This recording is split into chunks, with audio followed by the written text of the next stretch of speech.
This is the story of Rindercella and the Sugly Isters. Excuse me, I've had a couple of drinks. Rindercella and the Sugly Isters lived in a Marge Lansion. Rindercella had worked very hard frubbing slaws and emptying poss pits and shibbling shut. At the end of the day, she was knucking fackard.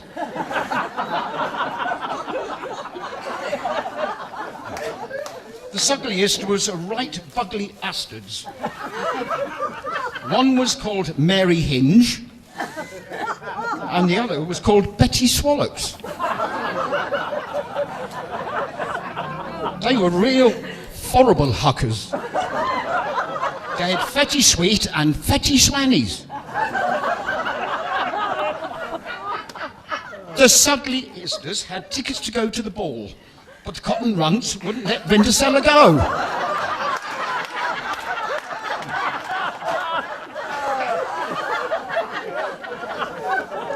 Suddenly there was a bucking fang, and a Gary Fodmother appeared. Her name was Sherry Hithole, and she was a light rocking thespian.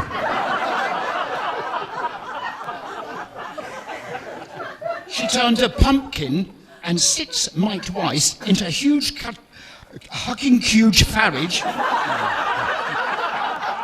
with 6 dandy ronkers who had buge hollets and dick pics.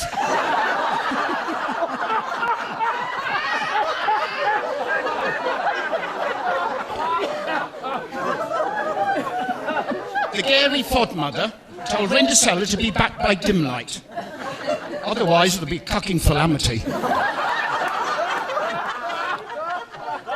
At the ball, Rindercella was dancing with the prancing hens, when suddenly the clock struck 12. "My stall chucking frighty," said Rindercella.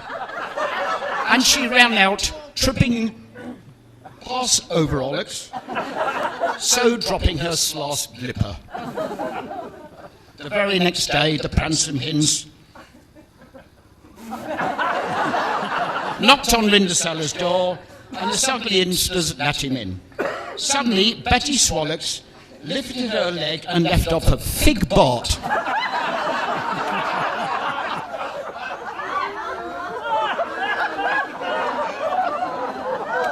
"Who's fast jarted?" asked the prancing hens. "Blame that fugly upper over there," said Mary Hinge. When the stinking brown cloud had lifted, he tried the slast slipper on both his Sugliesters without success, and their feet stuck in funk.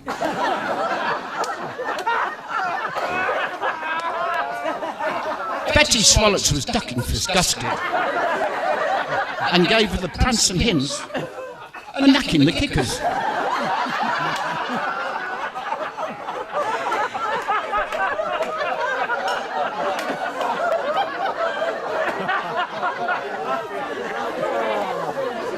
This was not difficult, as he had bucking huge paws and a hig bard on.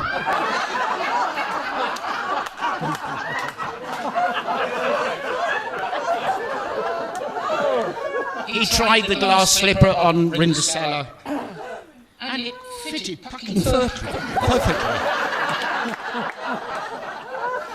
Rindercella and the prince were married. The prancing hens lived his life in lucking fuckery, and Rindercella lived hers with a Folan Swanny.